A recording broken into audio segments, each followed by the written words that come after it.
This time around, joined in the studio by a former local lad and my football team's skipper, North Melbourne, Jack Ziebell. Hello. Thanks for having me.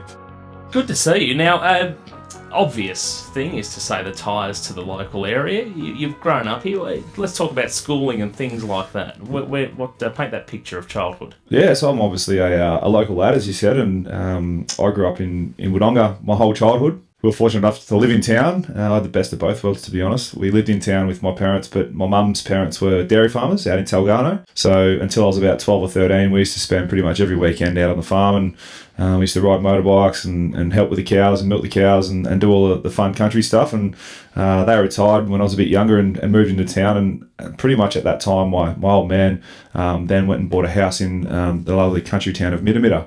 So we had a house up there that we used frequently. I started playing football up there when I was a bit of a kid and got to know all the locals and spent a lot of time on my friends' farms up there, whether we were shooting or fishing or motorbike riding, whatever it was, camping.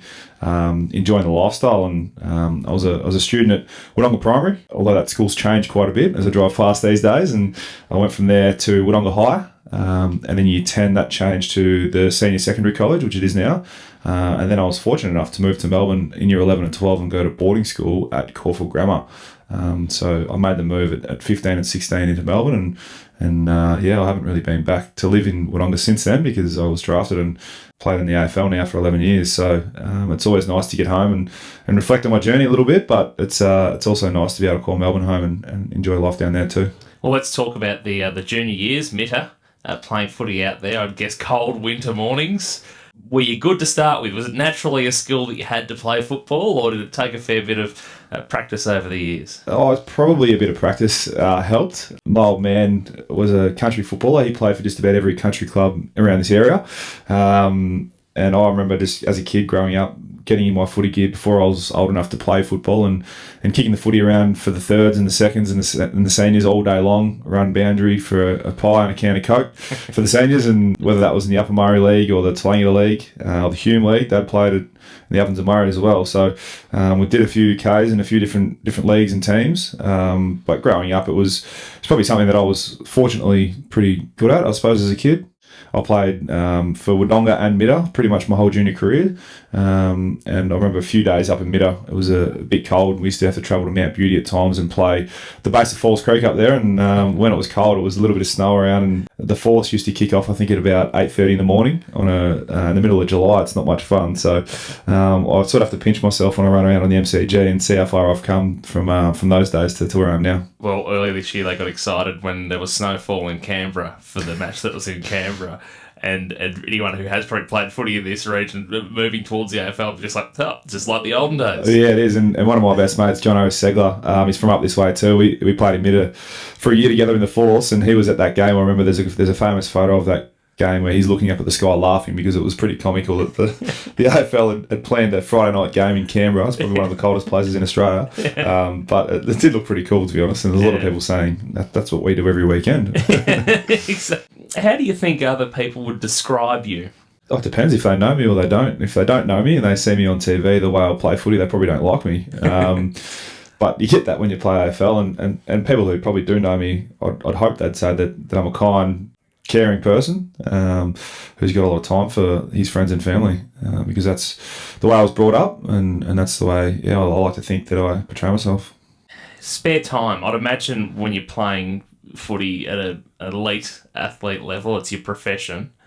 Do you get much downtime, or do you just live and breathe football for all of winter and then you pretty much start your pre-season? It's funny, it's almost the opposite in terms of an elite footballer's lifestyle and commitments and training commitments throughout the year.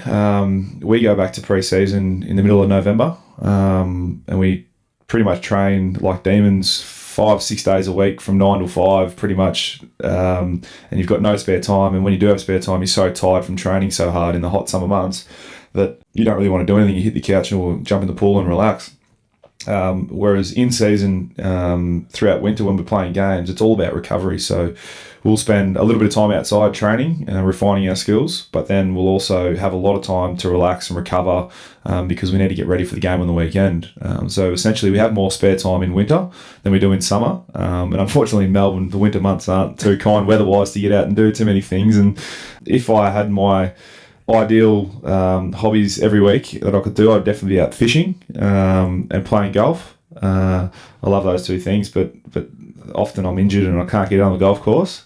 And often in Melbourne, the bay's blown up an absolute treat and you can't get the boat out in the bay. So, yeah, sometimes it's hard to find your hobbies. And I actually got a dog a couple of years ago, a German short-haired pointer. So he's become my hobby every day. We go down the park and hang out together. So it's a little bit of the way that I spend my time in Melbourne. You sort of mentioned that it's quieter over winter. I'd imagine that there's a fair bit of media attention and things, though, everywhere you'd go, particularly in Melbourne.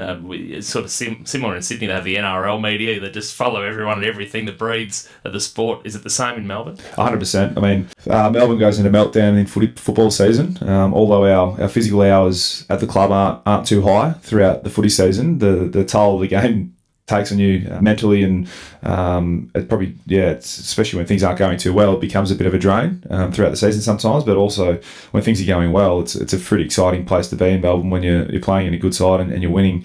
But the scrutiny that comes with playing AFL football is quite high, and I think that's why it's important to have those releases outside of football, whether that be some guys study, some guys play golf, some guys whatever they like to do. It's important that you find a way to balance your lifestyle, because I've seen guys and I've been with guys who have just been football, and they burn out so quick, and you don't get the best out of yourself as a person, or definitely don't get your best out of yourself as a footballer. And the short period of time you do have to play football, you want to maximise that to be able to help your team and help yourself as well. So that balanced lifestyle is huge, and sometimes in Melbourne it's challenging to find that, but the older you get, the more experience you have and the easier it becomes. One of the previous people that we spoke to here on this journey was Adrian Pertel, who played NRL for a couple of teams, ex-Albury boy as well, obviously the tie. One of the things that he sort of highlighted fairly early in the interview is he sort of wish he had his time again with the earnings and being responsible with the money. Do you get good support when you're an elite sports person on good paychecks? Do you get good support to make the right decisions, knowing that you can't play footy at that level forever and have that income forever? I mean, in 2020 now, I think we are, aren't we, almost? We're fortunate as elite athletes. I mean, when I first started, the support networks were just starting to be implemented.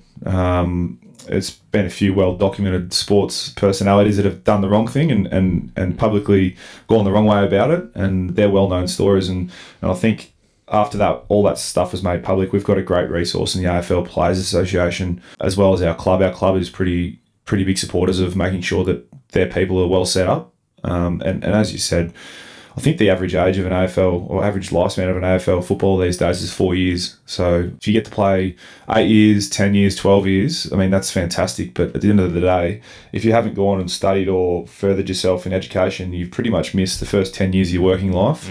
You don't have too many skills that transfer into a workplace. And at 30, 31, 32, or even 25 or 26, if you play for 5 or 6 years, you miss that first part of your work life. Then you've got to go and get a career for the next 40 years of your life. You actually start behind the 8 ball. And the guys that play for 4, 5, 6 years actually don't earn that much money either. So they don't earn enough to set themselves up. And generally they get sucked into the lifestyle of being a footballer. Yeah. Because you've got that disposable income, that it sometimes can be a bit of a trap. But going back to the question, is that the support we have these days from a number of resources has been really good, and my management and my financial advisor have been huge for me, letting me know that I'm in a privileged position to be able to set myself up, essentially earning your life income up front to a point. What you do with that, it's up to you. You can go and have a great life for 10 years and then have to go back and go to work and earn your career again, or you can do a bit of both. You can have fun while you're doing it, but also have one eye on the future and set yourself up. And I like to think that I'm doing that at the moment, and with my team and resources, and my parents are pretty big on this as well, but just making sure that the future is always there and we need to be ready for it. So what is your retirement plan? You've spoken about education and things in there and sort of reskilling or upskilling yourself. What are you thinking beyond playing? What does it look like for you? To be honest, I'm not sure. It sounds like I've got it together, then I end up saying that. So, but it is like it's a bit hard to sort of choose a career, and every kid that finishes school has got that decision to make as well. It's like, what uni course do I do? What trade do I do? And I feel like some kids get stuck in the decision they make at 18 they're doing for the rest of their life, and some people learn to regret that as well and hate that decision. So I'm fortunate. I mean, I get to choose something that I want to do after football. Over the last 7 or 8 years, I've been lucky enough to do a degree as well. So I've got a business degree. Yeah. So I'm just going to work over the next couple of years, 3 or 4 years, and just do a few work experience type things and just figure out what I like, what I don't like. And then hopefully when the time comes, my career's over, I'm in a financial position that I can do something I want to do, not that I have to do, and choose accordingly. What would you have done if you weren't a good footballer? There's plenty of kids at the moment sitting through HSC and VCE exams and anxiously awaiting the decisions or gap years and things like that. What would you have done? What interests you? I don't think I would have finished school, to be honest. I was lucky. I got a football scholarship to go to Caulfield Grammar and do private school for year 11 and 12. And if I hadn't got that, I was pretty much at my old man and parents to finish school at year 10 that year. And I didn't want to go to boarding school. And my old man said, "No, you're going. It's too good of an opportunity to pass up." And I would have thought I probably would have become an electrician. I was interested in that at the time. And I kind of wish I did now, because having a qualified trade, it would be pretty nice to be able to fall back onto that. But at the same time, I haven't really had a real job just yet. I've played football for 11 years and I'm delaying trying to get a real job for as long as possible. So yeah, it's a tough question, and it's a lot of kids have that sort of decision to make, and I think it would have been an electrician, but who knows. Thankfully we didn't have to make that decision. Let's see it now. Zappy Ziebell. Yeah, something like that. Electrical business. Might still come about. Don't hire me. I'll burn your house down. Do you get into philosophical sort of quotes and things like that? Is there anything that you sort of like you apply as a filter to your life or decisions that you make? You got to lead a football team, day to day at the moment. Oh, not really. I mean, there's one thing that probably sticks with me, and I say this to my girlfriend who whinges about just about everything every day. It's if it was easy, everyone else would be doing it. So it's something very simple. And when things are hard, especially at footy training, I just picture pre-season, some of the running drills you have to do, it's quite physically taxing, and you realise that if it was easy, there's a lot of blokes in the country that you hear about it all the time. Oh, he should have played AFL, or he should have done this, he should have done that. And there is a reason that they didn't, and for whatever reason, it might have been just too hard. So that's something I sort of live by. I often ask the people sitting opposite me here, what their greatest achievement in life so far is. Your story is only still a young one, like a few of them have been. Is it getting to where you are in football? I think so, and as a player of AFL football, I don't really look back too much on my career just yet. I suppose that's for when you retire, and I'm all about team success. And so when you say what's your biggest achievement so far, especially footballing, it would have to be making prelim finals consecutive years. We were lucky enough in 2014 and 15 to make 2 sets of prelim finals and be 1 win away from a grand final. We didn't get there in the end, but looking back on that, especially after the last 3 years, we haven't played finals as a team. That was something I probably, if I had my time again, I would have cherished a little bit more, because it was a pretty cool experience. And essentially that's what's driving myself and all the other older guys at the footy club to be able to get better and get back to that point. And that's why we do what we do. And when it's hard, that's why we put those hard yards in, because we know what it's like to be at the pointy end of the season and how good it is. And that's probably one of my greatest achievements, being a part of that. And but having that team success goal, I think, is part of the reason why I've got my job as captain of the footy club, and I'm trying to instill that into the younger guys going forward as well. Mm. Playing for North Melbourne, were you a North Melbourne fan? Who did you follow as a kid? I get asked this question a lot, and I'm really ashamed of the answer. I used to barrack for Collingwood. My dad and whole family were like one-eyed Collingwood supporters, would not entertain anything else. I remember coming home as a child after school one day, and all my friends were going for Essendon, and Collingwood were bad at the time, and Essendon were going well. And I said, "Dad, I'm going for Essendon now." And he said, "Well, there's the door, mate. You don't live here anymore." And I was like, "Oh, you serious?" He's like, "Yeah, pack your bag. I'll see you later." I was like, "Oh, maybe I'll go for Collingwood a bit more." So that's just a glimpse into how much of a Collingwood supporter he was. And when I got drafted by North, we thought I was going to go to Brisbane Lions, so I had to move to Brisbane. They told me they were going to pick me before North. And it worked out that I went to North Melbourne, and we were just so happy that I was in Melbourne that I didn't care where I went. And I remember Dad ringing me and saying, I'm very proud that you're for footballer now, son, but I still have to go for Collingwood. I mean, I'll go to you and I'll watch your games, but I'm going for Collingwood. And I said, I understand that completely, because how one-eyed of a supporter he was. Until the first 2 years I was playing, I was fortunate enough to play most games in my first 2 years, and we played Collingwood 4 times in 2 years, so 2 times a year, and we got beaten on an average by about 80 or 90 points. And Dad had to sit in the crowd with a bunch of feral Collingwood supporters, listening to them abuse the team and me as an individual. And he just said, there's no more, I can't do this. So now he's like one-eyed North Melbourne. Cool. We've got a pretty big extended family, and they are all North Melbourne. They're all paid up members. They go every week pretty much to the games. It's a pretty cool transformation over the 10 years. I've just about got everyone. There's one person I can't get, and that's my grandfather. He's Hawthorn, and he won't change. So you're taking away the other club's memberships one person at a time. Yeah, we're trying to infiltrate single-handedly everyone. Good one. Do you have any regrets in life so far? Is there anything that you wish you could undo? Or no, I don't think so. Every mistake I've made, I've learned from life and football.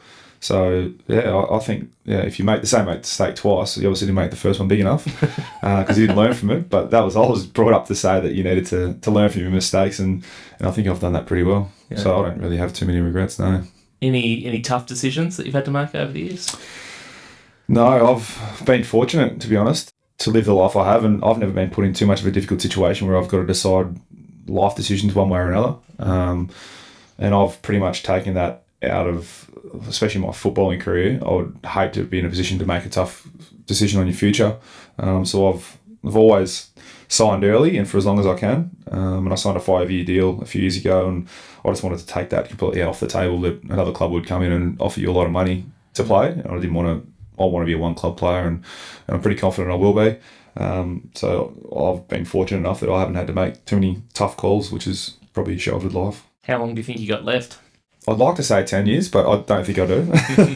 I've got 2 years on my current contract, and I'll come out at 30 after that, and then we'll assess how I'm going. People hear this a lot of the time in media, but it is really about what the club wants. If the club's not going too well and they're looking to get rid of older guys, and so be it. I've had a good career, but I'm pretty confident that I've got another 4 or 5 years left in my body playing good football. So if my performances are up to scratch, I can't see why I won't play on.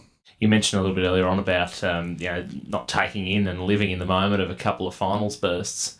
Do you think that's far away, around the corner for North Melbourne fans that might be listening or watching? What are your thoughts? No, I absolutely think that's just around the corner. Last year was a tumultuous year. For anyone who follows football, we didn't start very well. We had high hopes of playing finals last year, and I think we lost our first 3 games and coughed and splattered our way through the first probably 2 months of the season. And I think about the 8-week mark, we lost our coach, and that was a pretty tough pill to swallow, considering he was the coach I've had pretty much for the last 10 years, and I'd say 9% of our list had only had him as a coach. So for him to leave before halfway point of the season was very early, and a pretty big thing for a footy club to do. But our new coach now, Reece Shaw, come on board as a caretaker coach, and he really galvanised our group and just simplified everything for us as a playing list. And the way we performed in the second half of the year, I've taken as a player great confidence out of, and I'm sure all of our members and supporters have done the same thing, because we played some great footy. We beat Collingwood, we smacked Richmond, who went on to win the premiership, and we obviously had some down weeks, but we know our best football is good enough. And another full pre-season under Shorey, and we've got some good young talent coming through, and we picked up another guy from GWS in the trade period. Aidan Bono is a good, strong inside midfielder, and we'll go back to the draft with some nice picks and get some more kids. I can't see why we can't go further next year and put this club back to where it belongs, and that's playing in September. And as I said, we've missed it for the last 3 years, and after playing finals and missing it for 3 years, along with getting older, you realise that time is running out, and there's no more. We'll do it in a few years. It sort of has to be now for us older guys, and that's the message we're pushing. Luckily, you've got the voice as captain to be able to expect the rest of the team to lift. I'm getting old here. You do it for me. I remember when I was a kid as well. We used to have a few older boys like Drew Petrie and Boomer and Brady Rawlings, and these guys were saying that to me, and I was sort of not like scoffing it off or anything, but saying, we've played finals before, and I've got another 10 years left, and we'll play finals, we'll win a flag, it'll be right. And then you sort of get 10, 11 years into your career and realise you haven't done that yet, and then you end up being that older guy saying, come on boys, we need to do this now, because who knows how long you got left. But it's a good message to have as a player, you want to do the best you can every year. And we've always done that. Unfortunately, we've fallen short too many times, but I think learning from those mistakes and going forward with the list we've got now, the future does look bright for North Melbourne. If this is a bit of a left field one, if you were to get locked up for something, this is obviously a dinner party conversation. Oh, yeah, usually, you know. So you know something I don't. What do you know? What do you think you'd be caught for? Oh.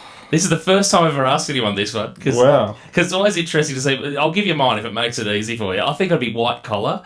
I'd probably be tax evasion or something. Not that I'm evading any tax at the moment. I just think I'll be trying to be too clever for the government or something. I think you just put a target on your back. Yeah. Wiping a few things off in your tax return, you probably should. To be honest, I reckon it would be something like in the bush. We do a few, not dodgy things in the bush, but like we ride motorbikes where we probably shouldn't ride motorbikes. And we might, I don't know, camp in the wrong spot every now and again. Well, it's getting harder and harder to live, isn't it? Like everything's against the law. I know, that build laws left, right and centre about you can't do this, you can't do that. And it's like, what can you do? Yeah. I want to go and have fun and you tell me I can't do it there, I can't do it there. So we just do it there anyway. I come from Melbourne 4.5 hours up here into the bush and you tell me I can't ride a motorbike here, I'm doing it. I like it. It's innocent. It's innocent at least. I don't break the law too much, to be honest. If they're going to lock you up for that, there's a lot of us getting locked up that way.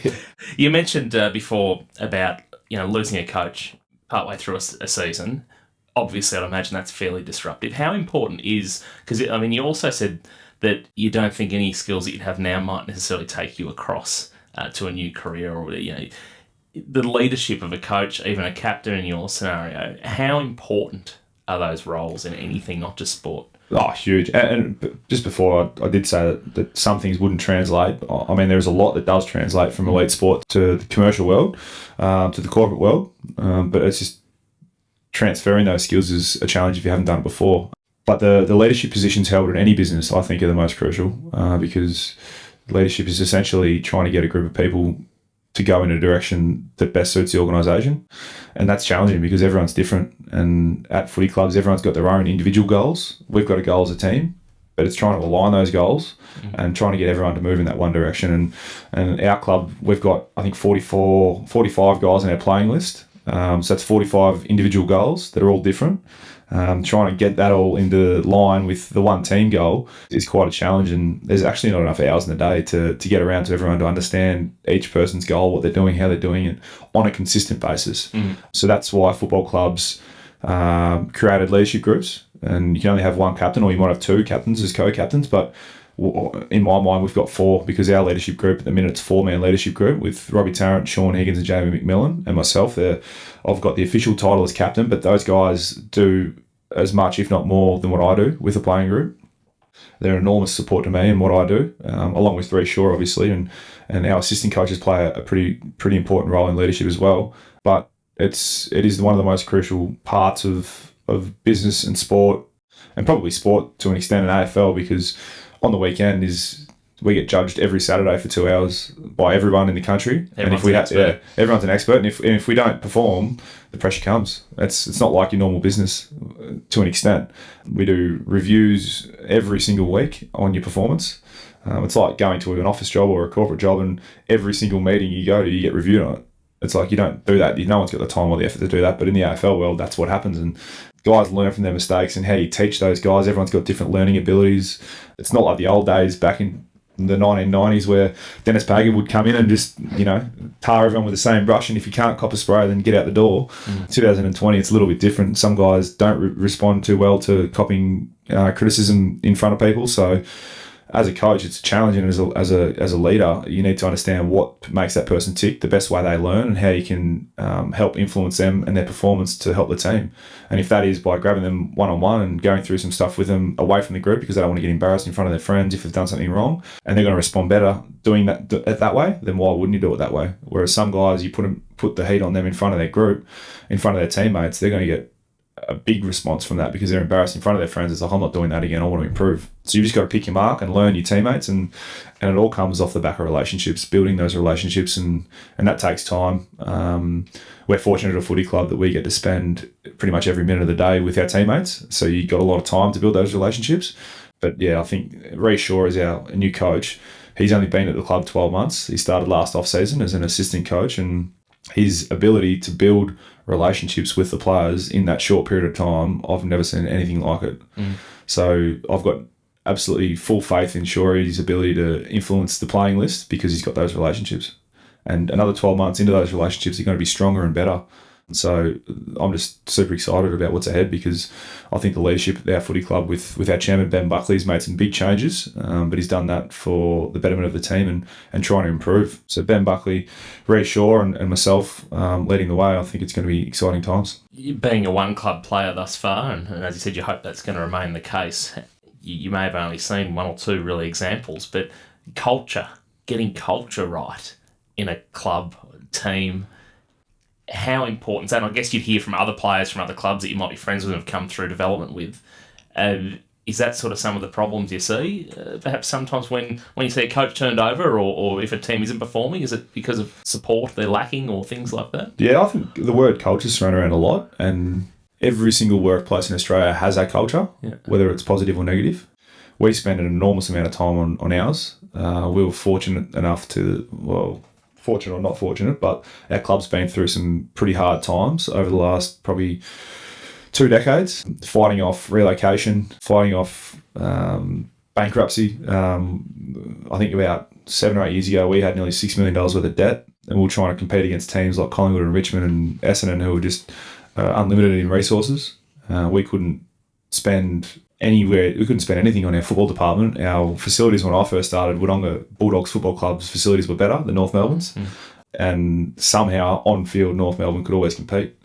And it's not because of what they had; it's because of who they had and the people in the four walls of the footy club. And the attitude around that time was about just there's no excuses. We just got to compete. It is what it is. You don't know any different. If you've been there at the start, like I have, to now, I don't know any other footy club. So I could walk into another football club now and start drawing comparisons, but me sitting from North Melbourne point of view, I'll never compare our club to anyone else's. It's always good when you get guys from other clubs to come across and they can do the comparison and to say, like we've had a couple of guys from Port Adelaide this year, Jasper, Pittard and Pollack, and just say that the clubs are very similar but very different at the same time. And they've really enjoyed their time at North Melbourne. So the reinforcement we get from those guys about building a positive culture, a culture where people enjoy being in, obviously, and it also promotes success and people developing. I think that's the most important thing is you've got an environment where people want to learn, they want to improve, and they're having a good time, and they enjoy coming to work every day. On top of all that, they're respectful and they're considerate of others. I think that's what we want to do and build our footy club around, because I know that model will take us into the future for a very long time. Is the common goal that you mentioned earlier for the team, trying to get 40-odd blokes to all sort of go in the one direction, is the common goal just simply winning? Is that the goal? Is it as simple as that? It is. Well, the goal is to win a premiership, no doubt. But beyond that, it is about building a sustainable brand for our club, whether that's on the field, off the field. It's not just doing it one week and not doing it the next. It's doing it every week. And we talk about it as players, building a brand of football that will stack up in big moments. And that takes years to build, years and years to build. And I've been building it for 10 or 11 years. We're still... Like even Richmond this year won the premiership. They've got so many things they need to improve on, and they've won the premiership. That's how football works. So it's almost a never-ending job, that end goal. But building a winning culture, which is just you expect to win every week, no matter who you play, where you play them, is at the top of the list, along with building a brand around the club that's going to help us in the future. It's going to stack up. You want it to be infectious. You need membership. You need everything. Yeah. And it convert Collingwood supporters. Well, it's funny because when we're playing prelim finals, we played in the year after we played Richmond in one of the first finals. We played in front of 93,000 people, and it was like 50-50 Richmond North Melbourne supporters at the G. And then some games when we're not going so well, there's only 15,000 supporters there. So there's a lot of off-field stuff. Correlations relate to on-field stuff. And how do we help the whole club? And it's purely off the back of performance and winning.